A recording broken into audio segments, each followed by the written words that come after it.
Donc c'est toi qui fais l'intro, parce que c'est ta vidéo. Et ouais. Hello les circadiens, j'espère que vous avez une belle énergie. Aujourd'hui, je suis avec Jérémy Dalzon, qui est naturopathe, et on va parler bien évidemment d'alimentation. Je vous avais demandé de me poser vos questions pour justement réaliser ce podcast et répondre à vos questions. Et Jérémy, est-ce que tu es prêt? Écoute, chaud? Moi je suis prêt et chaud. Allez, c'est parti. Alors la première question, c'était pourquoi manger à heure régulière alors que dans la nature parfois on n'a rien? C'est une très bonne question. Et j'ai envie de te lancer la balle, parce que toi je sais que tu es un spécialiste du rythme circadien. Donc je commencerai là-dessus en disant que, reprendre un de tes propos, qui est de dire que le corps est une machine à habitude. Ça veut dire que on a un rythme, on a même des rythmes circadiens, des cycles biologiques à l'intérieur de nous, ce qui fait que le corps il va anticiper les choses. Par exemple, ça tu l'as expliqué tout à l'heure, parce qu'on a fait une vidéo avant avec Dylan, que le corps il anticipe par exemple, si tu vas te coucher à 22h, il va commencer à produire de la mélatonine à 19h par exemple, etc. Et pour l'alimentation, c'est un petit peu la même chose. Ça veut dire que si ton corps, tous les matins, tu manges à 7h, tu prends ton petit-déj, mais il a l'habitude de devoir sécréter des enzymes digestives, des sucs digestifs, etc. Donc si d'un coup tu manges le matin à 7h, puis l'autre coup tu manges pas, puis le troisième jour tu fais un nomade, ou tu manges à 10h, etc. Alors je dis pas que ça va poser problème chez tout le monde, mais ça peut provoquer un petit décalage par rapport à ce que le corps est habitué à fournir dans son quotidien. Donc voilà, qu'on soit extrêmement clair là-dessus. Pour la plupart des gens, ça ne posera pas de problème de manger à différentes heures.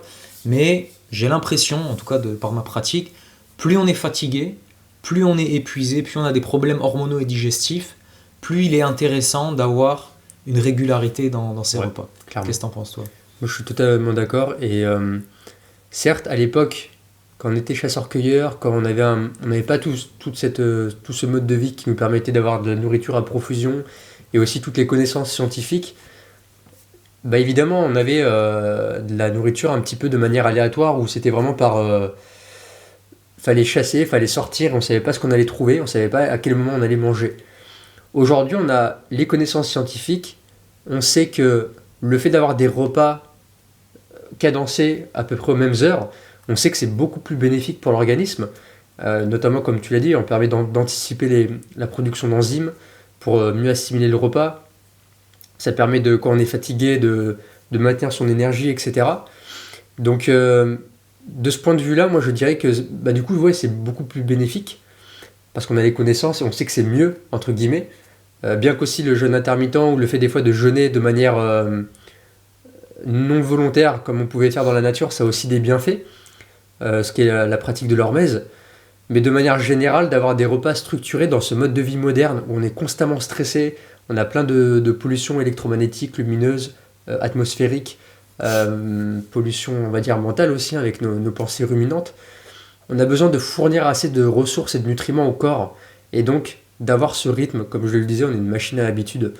Et si on veut performer de la meilleure manière qui puisse être, ça va être la routine, ça va être la régularité. Et le corps, une fois qu'il est habitué à cette régularité, là, il va pouvoir performer. Ouais, je rajouterai un autre point aussi qui me vient, c'est le côté social. Je veux dire, n'importe qui a une famille, qui a des enfants, un conjoint, sait que tu peux pas d'un coup te mettre à manger n'importe quand tu veux. Je veux dire, tu te lèves le matin, tu prépares le petit-déj à tes enfants ou tu prends le petit-déj en famille. Tu vas pas t'amuser un matin ou un soir dire ah non, les enfants, cette fois on mange à 17h ou cette fois vous avez pas de petit-déj. Enfin, je veux dire, c'est pas possible d'un point de vue social aussi. J'ai l'impression vouloir absolument. Il y a dans le monde entre guillemets de la santé naturelle et du retour à l'ancestral, il y a une obsession un peu de vouloir absolument imiter la vie de nos ancêtres. La vie de nos ancêtres, elle n'était pas rose sur tous les points non plus. Je veux dire, il faut comprendre, je pense qu'il y a des choses aujourd'hui dans notre monde moderne qui sont des améliorations, qui sont bénéfiques pour notre santé. D'avoir un toit au-dessus de sa tête et le chauffage et de dormir dans un lit douillet l'hiver, c'est bénéfique pour ta santé. Dormir en sécurité, voilà, sans avoir peur de te faire bouffer par une bête la nuit, quoi. Exactement, et ça nos ancêtres ils le faisaient pas. Donc il faut pas toujours vouloir revenir à ce que faisaient nos ancêtres. Certes, ça donne des indications, et ça il faut en discuter, mais il faut pas vouloir imiter absolument tout ce que faisaient nos ancêtres, hein, je veux dire, c'est pas le but, quoi. Clairement, ouais. Et aussi je voulais rebondir par rapport à la vie sociale. souvent, en fait, tu sais, quand tes parents, quand tu vis en famille avec des frères, les parents, etc., bah, tu sais, c'est allez, 19h, allez, tout le monde à table. Bah ouais, mais moi, si dans mes rythmes, moi, j'ai envie de bouffer à 18h ou à 20h, bah, c'est compliqué, tu vois.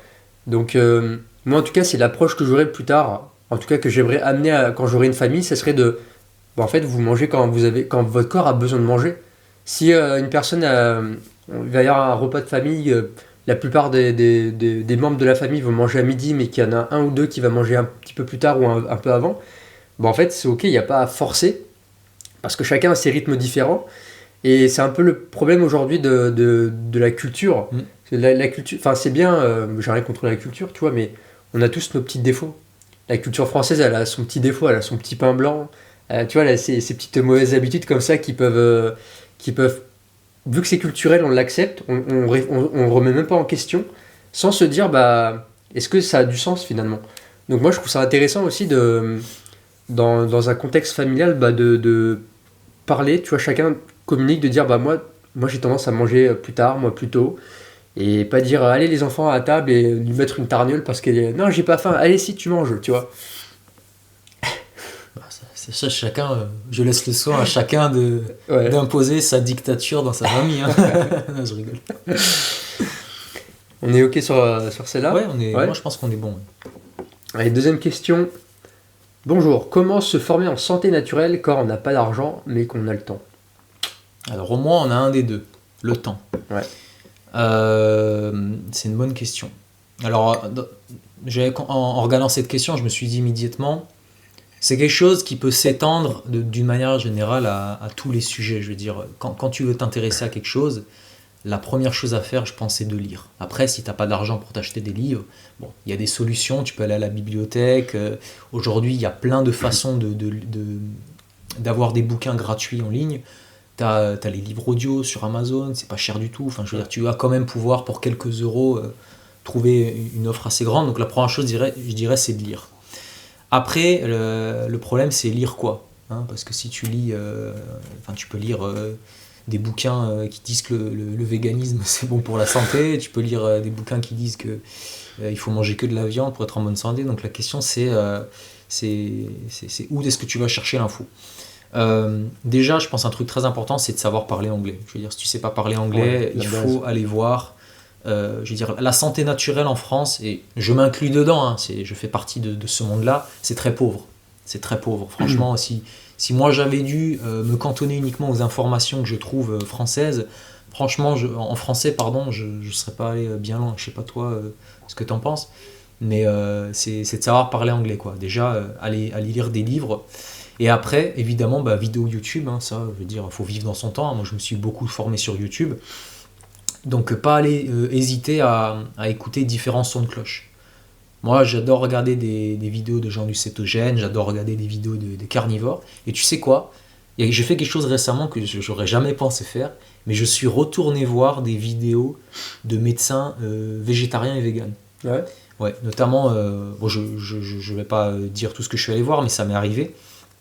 Parce que j'ai l'impression, des fois, il y a une part de vérité chez tout le monde, et il faut aller la découvrir. C'est rare quand même les gens qui ont tout compris sur la santé, sur l'alimentation. Moi, ça m'arrive de lire des bouquins où je trouve des pépites dedans, et tout d'un coup, je vois une grosse bouse de vache au milieu de pépites, tu vois, et je me dis, bon, c'est pas grave. Je veux dire, tu peux pas exiger d'une personne qu'elle t'apporte tout sur un plateau d'argent. À un moment donné, c'est à toi d'aller découvrir la vérité partout. Donc, comment on fait pour s'intéresser à la santé naturelle? Donc, on lit des livres, on s'intéresse à différents bords, différents régimes, différentes approches. Toi, je sais que par exemple, en ce moment, tu t'intéresses beaucoup à Jack Kruse, donc tout ce qui est la lumière. Donc, il faut s'intéresser aux gens qui ne jurent que par la lumière, il faut s'intéresser aux gens qui ne jurent que par l'alimentation. Il y a des gens qui ne jurent que par la phyto. Donc, je pense qu'il faut aller écouter un petit peu tout le monde. Et après, dernière étape, il faut que ça passe par l'expérimentation. Donc, tout ce qu'on lit, tout ce qu'on apprend, il faut l'expérimenter et voir si ça fonctionne. N'en déplaise à certains qui diront que tout ce qui compte, c'est les études scientifiques. Moi, je pense qu'il n'y a rien de plus faux. Je pense que la vérité ultime, elle passe à travers nous, en fait, parce que tu peux lire toutes les études du monde sur un sujet. Si tu appliques ce que tu as compris de ces études et que ça ne marche pas, je pense que tu as fait une erreur quelque part. Donc voilà, je pense qu'on est pas mal avec ça. Je pense pas que l'argent soit un frein, forcément. YouTube, tu as déjà beaucoup de contenu. N'hésite pas à, je m'adresse à la personne qui a posé la question, n'hésite pas à questionner les personnes que tu suis et leur demander quels livres ou quelles autres personnes, de quelles autres personnes elles se sont inspirées. Moi, c'est quelque chose que je pose, c'est une question que je pose de plus en plus dans mes interviews. Je demande aux gens de se présenter et je leur demande quelles sont leurs inspirations. Parce qu'on n'est jamais, je veux dire, moi, ce que je dis dans mes vidéos, c'est pas moi qui l'ai inventé. Je l'ai toujours de quelqu'un. Et ces personnes-là, elles l'ont eu de quelqu'un. On a tous notre connaissance de quelqu'un. Il faut pouvoir rendre à César ce qui était César.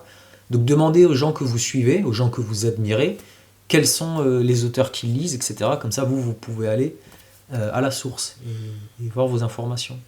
Ouais, complètement, ouais.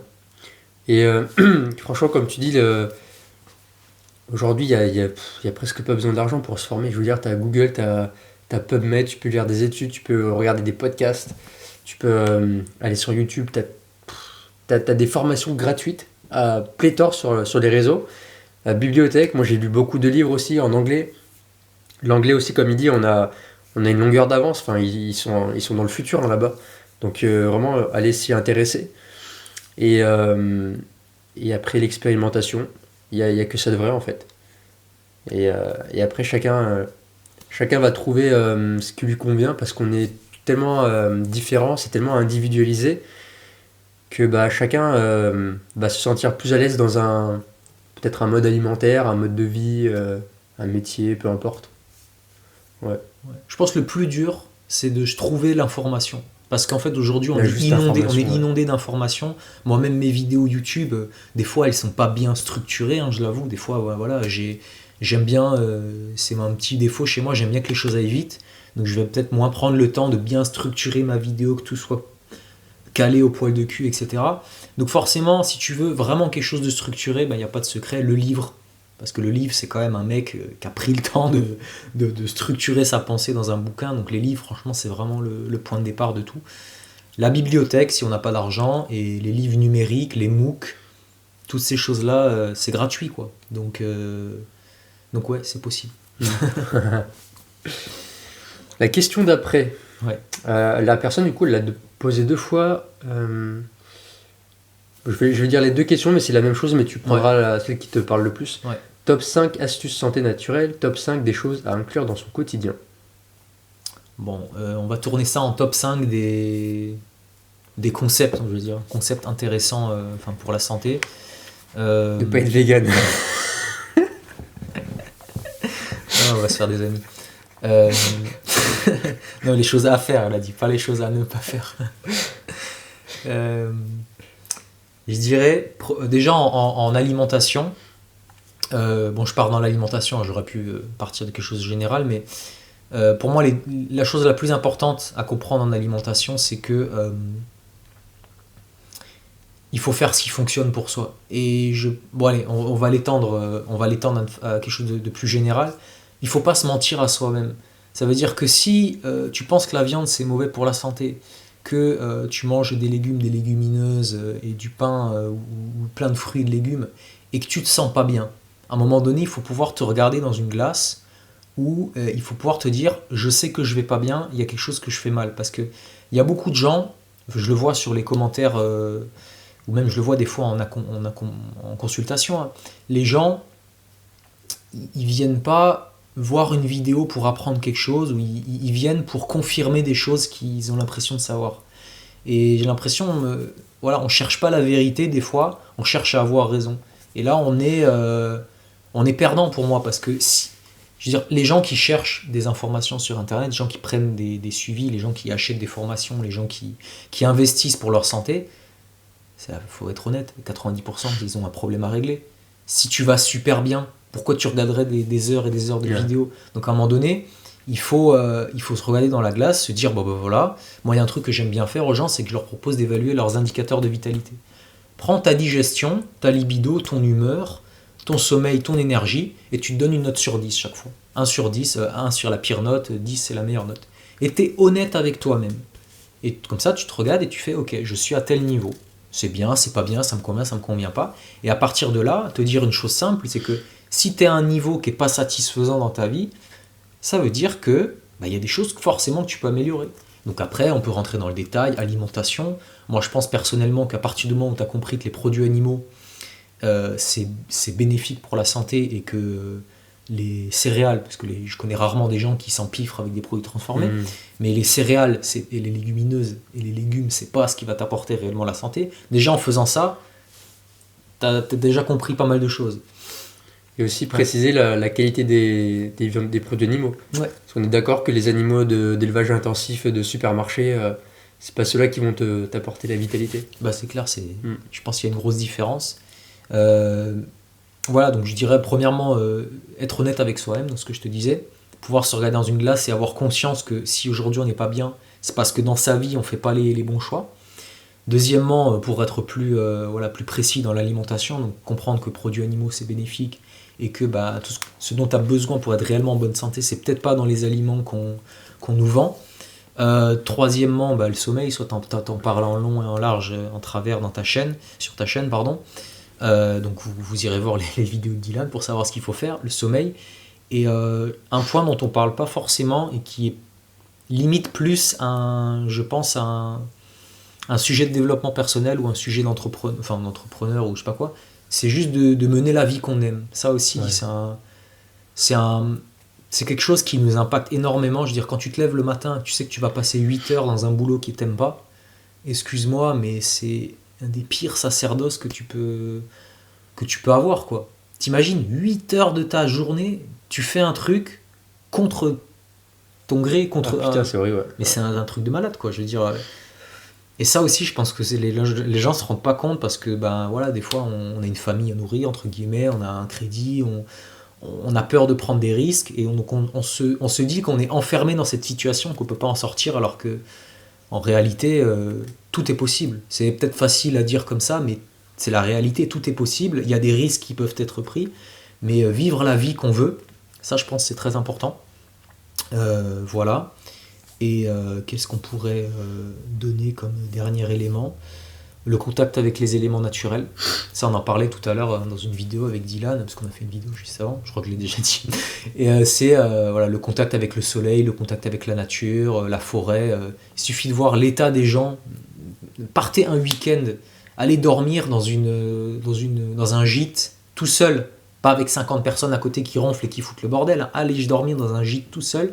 Faites une randonnée le samedi, vous dormez dans un gîte sans électricité, sans lumière bleue, etc. Pas d'écran le soir. Voilà, et vous revenez le dimanche, vous allez voir comment vous allez vous sentir. Ouais. Putain, et marcher pieds nus dans la forêt, alors là, ça va être le pompon, quoi.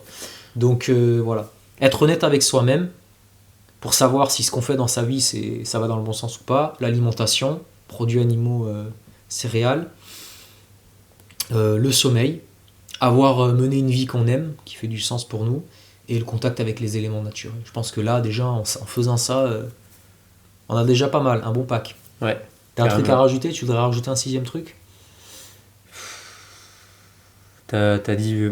Moi, je rajouterais aussi le lien de la communauté. Ouais. Le relationnel, tu vois. Ouais. Un truc dont je me suis beaucoup coupé et que j'ai repris... tu sais, je t'en ai déjà parlé, quand je suis allé à Grenoble j'ai rencontré une tribu de cœur, des copains, et j'ai pu voir à quel point le lien social, quand on est vraiment baigné dans une énergie d'amour et de non-jugement et de bienveillance, ça transcende tes 4 heures de sommeil que tu as passé, ça transcende le fait d'avoir bouffé à minuit. C'est un truc de fou, tu vois, vraiment le lien social. Et ça, c'est un truc qui ressort dans toutes les études qui ont été faites sur les zones bleues. Tu sais, les centenaires les centenaires qui vivent en Grèce, en Sardaigne, au Japon, etc. Ils ont tous pour point commun d'être en permanence en contact avec des gens qu'ils aiment. Je regardais des documentaires en l'île Ikaria, je crois, en Grèce, où en fait les petits vieux, tous les midis, ils mangent ensemble. À 10h, ils se boivent leur petit café ensemble. Ils sont toujours du lien et le smile, tu vois. Ouais. Et ça, qu'est-ce que ça donne ? Ça indique à notre corps, c'est de l'épigénétique, c'est que ça, quand on se sent bien, quand on baigne dans des hormones de bonheur, on est en pleine présence, on est content, on envoie un signal épigénétique à nos cellules qui disent là, vous êtes en sécurité, vous pouvez vous épanouir pleinement. Ouais. Et comme quand tu dis, quand tu es dans un métier pendant 8 heures, tu te fais chier, comment tu te sens émotionnellement et qu'est-ce que tu envoies comme message à tes cellules au niveau Danger, ouais. épigénétique, quoi. Danger, Je veux dire, moi, pour te dire, quand j'ai travaillé dans Nature et Découverte. C'est un magasin? Ouais, tu sais, le magasin Nature et Découverte, les trucs de. T'as des télescopes, microscopes, des trucs un peu de bien-être et tout ça. Ouais. C'est un magasin que j'ai toujours adoré et je me suis dit, j'ai envie d'y bosser Ouais. quand j'avais besoin de travailler. Ouais. Et en vrai, je me faisais chier comme un rat mort. C'était nul à chier.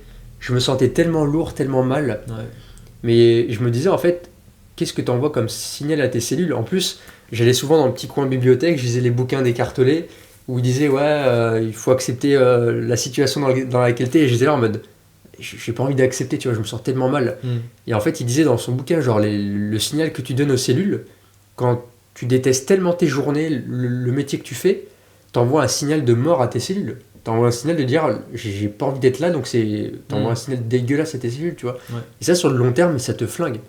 Ouais. Donc, ouais, vraiment, le relationnel, je dirais, les émotions qu'on porte en soi régulièrement, être dans la gratitude. Aujourd'hui, on nous prône l'anxiété, la peur, l'inquiétude face au futur, la séparation. Le voisin, c'est l'ennemi. L'autre, parce qu'il est noir, il n'est pas comme moi, c'est un ennemi, etc. Tu vois, donc arrêtez toutes ces émotions de merde et ces émotions de séparation, de peur, de je ne sais quoi. Et c'est difficile d'avoir la vie qu'on veut, tu vois, de travailler. Nous, on travaille beaucoup pour gagner notre vie, etc. En tant qu'entrepreneur, c'est pas facile, ça demande des efforts au quotidien, de l'autodiscipline, d'avoir une vision claire, de poser des objectifs, d'être organisé. Mais c'est dur aussi d'avoir une vie de merde.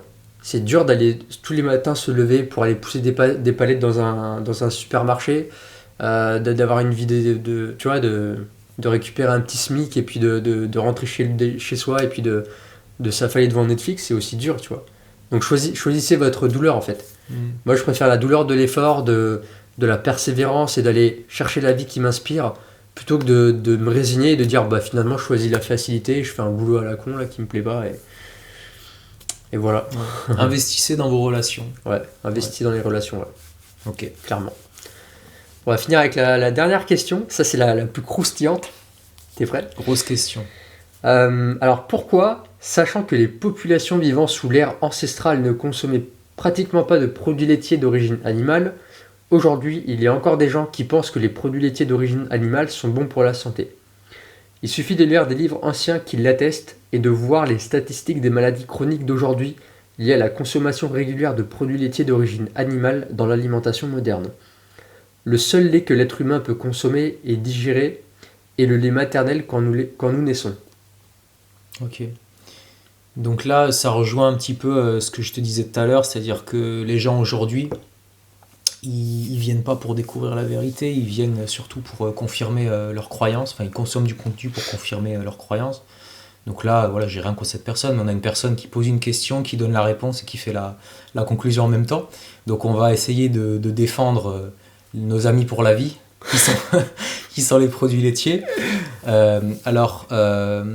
Déjà un premier point, c'est de dire que, je vais me répéter par rapport à ce que j'ai dit tout à l'heure, c'est pas parce que nos ancêtres vivaient d'une certaine manière qu'il faut exactement vivre de la même façon. Okay, nos ancêtres, ils dormaient dehors, ils n'avaient pas de toit au-dessus de leur tête, ils ne se chauffaient pas, effectivement, ils ne consommaient pas de produits laitiers, mais est-ce que c'est forcément ça qui veut dire que c'est pas bénéfique pour nous? C'est ça la question qu'il faut se poser. C'est pas juste est-ce qu'ils vivaient comme ça, sinon dans ce cas vends ta voiture, déplace-toi partout à pied, dors dehors.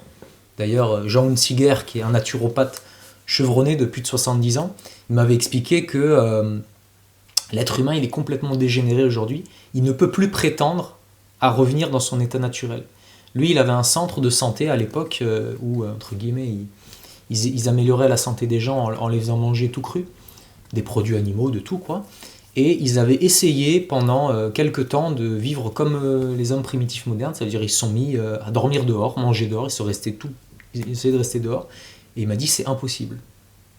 Et pourtant Jean, je vous invite à aller voir les vidéos sur ma chaîne, c'est un mec, il pète le feu. Hein. Moi je te dis, il court des marathons à 70 ans et tout. Moi je l'ai vu en vrai, c'est un mec, il a le feu, je dis pas où, mais il a le feu en lui, quoi. Et il disait justement que même eux, ils avaient essayé à l'époque de vivre dehors complètement, comme les hommes ancestraux. C'est impossible. Et aujourd'hui, il était tellement content de rentrer, de manger une soupe chaude, de prendre une douche chaude. Enfin, c'est impensable, quoi. Donc, on ne peut pas vivre comme nos ancêtres. C'est pas possible aujourd'hui. Et il y a des choses aujourd'hui qui sont bénéfiques pour nous et que nos ancêtres ne faisaient pas. Donc, c'est ça la question qu'il faut se poser. Maintenant, les produits laitiers, c'est un débat sans fin. J'ai fait des vidéos sur les produits laitiers sur ma chaîne. Donc, je vais pas répéter tous les arguments. Je vais peut-être présenter un ou deux qui reviennent le plus souvent. Ce qu'on me dit souvent, c'est que le lait d'un autre animal n'est pas fait pour nous. Et en réalité, c'est pas comme ça qu'il faut réfléchir. Est-ce que la viande de la vache, elle est faite pour te nourrir? Est-ce que la pomme de l'arbre, elle est faite pour te nourrir? Est-ce que la salade qui pousse, elle est faite pour te nourrir? Il n'y a rien qui est fait pour te nourrir. L'homme, c'est comme les autres animaux, c'est un opportuniste. Ça veut dire, il se balade dans la nature et il va voir qu'est-ce qu'il a à sa disposition, et ce qu'il peut digérer, et ce qu'il y a des nutriments qui sont bons pour lui, il va le prendre, il va le manger. C'est comme ça qu'il faut réfléchir. Donc le lait animal, c'est comme n'importe quel aliment, c'est un aliment qui se trouve dans la nature. Bon, il est dans la femelle, dans les glandes mammaires, etc. On s'en fout. C'est quelque chose qui est dans la nature, qui est à disposition. La question, c'est quels nutriments ça contient? Sommes-nous capables de le digérer? Et contient-il des molécules néfastes? C'est ça les questions qu'il faut se poser. Les nutriments qu'il contient, c'est plus à prouver. Le lait cru, vous voulez voir ce qu'il y a dans du lait cru, vous tapez lait cru, valeur nutritionnelle. Vous voulez regarder ce qu'il y a dans un fromage, ce qu'il y a dans une crème crue. Vous voulez regarder ce qu'il y a dans du ghee, vous tapez analyse nutritionnelle, vous allez regarder. Les fromages crus, c'est bourré de nutriments. Alors attention, c'est pas les aliments les plus homogènes. Il y a beaucoup de calcium, de phosphore, il y a un peu de zinc, il y a un peu de magnésium. Malheureusement, des fois, il y a trop de sodium, et ça, c'est le sel qui rajoute en plus. Oui, il rajoute le sel, ouais. Il y a des vitamines du groupe B, il y a beaucoup de vitamines du groupe B2, il y a B3, un peu de B1, etc. Il va y avoir de la vitamine K, parce que c'est des fromages affinés, donc c'est des produits fermentés. Donc des nutriments dans les produits laitiers, il y en a en pagaille. Et ça, c'est une réalité biochimique. Je veux dire, c'est pas moi qui l'invente. Deuxième question, est-ce que nous sommes capables de les digérer? Et c'est là où il y a, entre guillemets, des problèmes. Il y a le problème des caséomorphines, je crois. Donc c'est des parties de la caséine, donc il y a une des protéines du lait, et qui, selon les gens qui n'arrivent pas à le digérer, peuvent ressembler à des molécules de la famille de la morphine. Okay, et donc ça, si tu digères pas bien et que tu as une porosité intestinale, soit ça stagne dans tes intestins ou que ça pénètre ta barre intestinale, là ça met en branle, en marche ton système immunitaire, et là ça pose problème. Mais ça c'est comme le gluten, c'est ce dont on discutait avec Pani Vivo. Si tu le digères, si toute la caséine, tu découpes parfaitement toutes les acides aminés et que tu les ingères, c'est un nutriment. Donc la question c'est de savoir est-ce que tu le digères correctement ou pas. Et de savoir si tu digères correctement un aliment ou pas, je vais vous dire un secret, tu peux jamais savoir. Parce que t'as pas une caméra dans ton ventre, c'est impossible de savoir. Donc tu dois te fier à des signes qui sont tes selles, ton énergie vitale. Est-ce que tu as besoin de beaucoup de papier pour t'essuyer? Est-ce que ta digestion elle est silencieuse? Comment tu te sens? Et si consommer des produits laitiers te fait te sentir magnifiquement bien, excuse-moi, pourquoi tu devrais arrêter, tu vois? Par contre, si tu consommes des produits laitiers et que tu te tords de douleur, etc., ouais, effectivement, c'est pas bon pour toi. Maintenant, on sait qu'il y a une différence entre les produits crus, laitiers pasteurisés, on sait qu'il y a une différence entre les types de caséine, on sait qu'il y a des différences si l'animal, il a été nourri avec ce qu'il devait manger, ou s'il a mangé du soja ou de la merde. Donc tout ça, ça va avoir une influence. Évidemment, plus un animal il a mal été nourri, plus il est susceptible d'avoir des molécules indésirables à l'intérieur de lui, des résidus de médicaments, des antibiotiques, des métaux lourds, enfin toutes ces choses-là. Mais ça, un animal qui vit normalement dans son environnement naturel, il n'a pas de molécules indésirables, entre guillemets, des man-made, des molécules produites par la main de l'homme. Donc encore une fois, il y a des nutriments dedans, il y a des gens qui digèrent parfaitement les produits laitiers, parce que des gens qui ont des selles parfaites, des très bonnes vitalités, qui consomment des produits laitiers, il y en a, c'est sûr, tu vas en trouver. Et dans son environnement naturel, l'animal, il est bien nourri, il est en bonne santé. Donc, ce qui fait que c'est un aliment qui est bénéfique pour nous. Alors moi, personnellement, je ne pense pas qu'il faille baser sa consommation sur des produits laitiers. Je pense par exemple, moi personnellement, c'est mon avis, hein, je pense pas que le fromage remplace la viande par exemple. Donc pour les gens qui ont lu Weston Price, donc Weston Price c'est ce dentiste américain qui a fait le tour du monde dans les années 30 et qui a rencontré les populations ancestrales, donc qui étaient coupées de la modernité en gros, qui n'avaient pas accès à la farine, au sucre, toutes ces choses-là. Et donc il est allé dans les montagnes suisses, dans la vallée du Lotchental, et il a rencontré les Suisses du coup, qui étaient en excellente santé, ils n'avaient pas de caries, des super physiques, etc. Et il écrit dans son livre que eux, ce qu'ils avaient au repas, c'est une tranche de pain en levain, une énorme tranche de pain en levain, excuse-moi, et dessus, ils avaient une tranche de fromage qui était 2 fois plus grosse que le pain. Donc je te laisse imaginer les quantités que ça faisait. Ils avaient du beurre, ils mangeaient pas de la viande tous les jours, ça c'est pas vrai. Leur aliment de base, leur protéine de base, c'est le fromage. Okay. Donc voilà, là, ça c'est un exemple de peuple, on peut notamment aussi parler des Mongols, qui ont des alimentations qui sont beaucoup plus basées sur les produits laitiers. Après moi, dans notre monde moderne aujourd'hui, je pense pas que les produits laitiers doivent avoir une place trop importante. Je pense vraiment que les produits animaux naturels, c'est ce qu'il y a de plus important. Mais les produits laitiers, c'est hyper intéressant. Franchement, moi je consomme du beurre cru très régulièrement et je peux te dire que ça me réussit très bien. Après voilà, hein, cette personne-là, je vais pas la convaincre, je sais très bien, moi je réponds pour les gens qui se posent des questions. Allez voir des gens qui ont des avis différents. Hein. Il y a des gens qui critiquent les produits laitiers, allez voir ce qu'ils disent. Il y a des gens qui sont pour les produits laitiers, allez voir ce qu'ils disent. Et tu te fais ta propre avis des choses, et c'est ta vérité qu'il faut trouver, et après tu testes, quoi. Clairement. Voilà, qu'est-ce que t'en penses ? Ben, je suis d'accord avec toi, et je voulais rajouter le fait qu'aujourd'hui, on parle de produits laitiers, mais qu'est-ce que ça veut dire ? Parce qu'il y a 2 types de produits laitiers. Tu as les produits laitiers crus, fermiers, qu'on va trouver, locaux, de bonne qualité. Puis tu as les produits pasteurisés que tu vas trouver dans des supermarchés. Et ça, c'est 2 produits totalement différents. Tu prends une bouteille de lait pasteurisé que tu as pris en supermarché et tu prends une bouteille de lait cru de la ferme. Si tu regardes leur consistance, si tu les verses dans 2 verres différents, tu vas dire bah ouais, c'est du lait, c'est la même chose. Sauf que c'est absolument pas la même chose. T'en as un qui est bourré d'hormones, qui a été pasteurisé, donc qui a perdu ses enzymes, qui a perdu une grande partie de ses nutriments, qui va te faire plus de problèmes qu'autre chose. Problèmes digestifs, et puis j'en passe, hein, les antibiotiques, les pesticides, tout ça qu'il y a dans le lait. L'autre qui vient de la ferme, qui est tout frais, qui est cru, qui a gardé ses enzymes, qui a gardé ses nutriments, et que quand tu vas le boire, ça va être un bijou pour ton corps, même pour ton système digestif, parce que dans les produits laitiers crus, tu as des enzymes qui vont permettre d'améliorer le microbiote, etc. Donc c'est 2 produits qui sont totalement différents. Donc quand on dit produits laitiers, qu'est-ce que ça veut dire ? Est-ce que tu me parles des produits, le yaourt Danone ou le camembert président qui est pasteurisé, qui vient de vaches malades et traitées aux antibiotiques ? Ou est-ce que tu parles d'un produit fermier cru que tu as acheté dans un marché qui vient de bêtes qui ont été nourries à l'herbe, qui ont pris le soleil, et là tu vas le voir dans la couleur du beurre, tu vas le voir dans la couleur du fromage qu'il est de qualité. Et moi l'année dernière, tu vois, je suis allé chez mon grand-père, il habite en campagne, et en fait, le magasin le plus près à pied, à 3/4 d'heure, c'est Intermarché. Et moi, le seul moyen que j'ai quand je vais chez lui, j'y suis allé en stop, et du coup, j'avais pas la voiture. Ma seule source d'alimentation, c'est le samedi matin d'aller au marché. Donc, je prends un bus de campagne pour aller au marché, donc c'est assez loin. Et entre-temps, quand je suis arrivé, je suis allé à Intermarché avec mon grand-père, il va faire ses courses 1 fois par semaine. Et je me suis dit, je vais essayer d'acheter ce que je peux, tu vois, le rayon bio, des trucs comme ça. Ouais.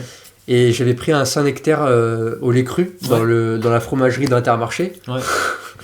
Le truc qui m'est resté sur le bide toute la journée, tu vois. Merde. Alors qu'il était cru, donc encore une fois, ça vient d'Intermarché. De quelle vache ça provient ? Ça peut être aussi... tu peux très bien aussi trouver du lait cru... par exemple, tu vois, les morceaux de comté là, de la marque Croisée, enfin, je ne vais pas trop citer de marque, mais... Ouais.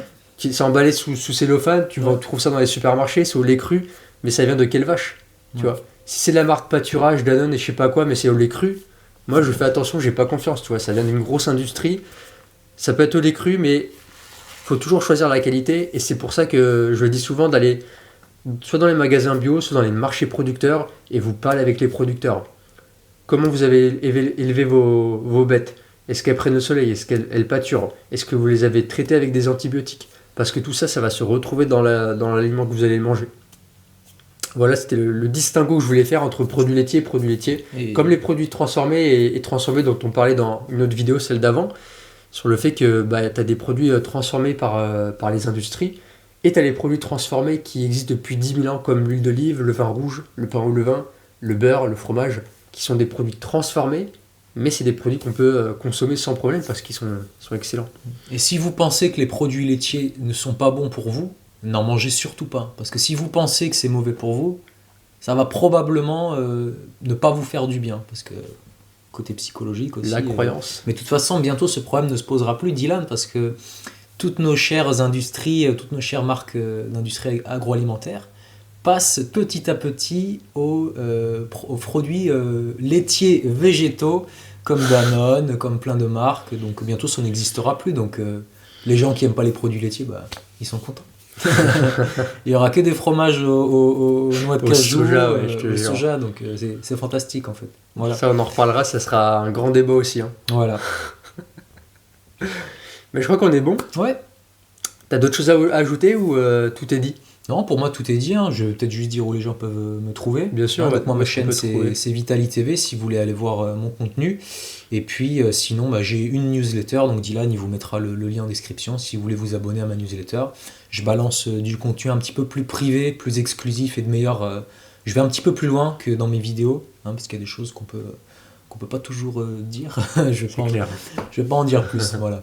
Et tu proposes aussi des accompagnements Oui, je propose des accompagnements. Vous pouvez aller voir sur mon site, c'est www.laforcevitale.fr. Et voilà, je suis spécialisé en prise de poids. Donc si vous êtes maigre et fatigué et que vous avez entre 20 et 35 ans, vous êtes pile.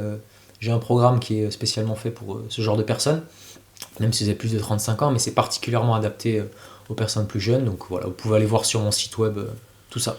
Je mets tous les liens sous la vidéo en description et allez voir aussi sa chaîne YouTube parce qu'il fait vraiment des vidéos centrées sur l'alimentation et il fait comme moi aussi pas mal d'interviews, des podcasts.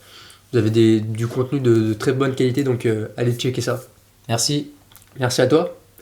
Ciao. À plus, ciao.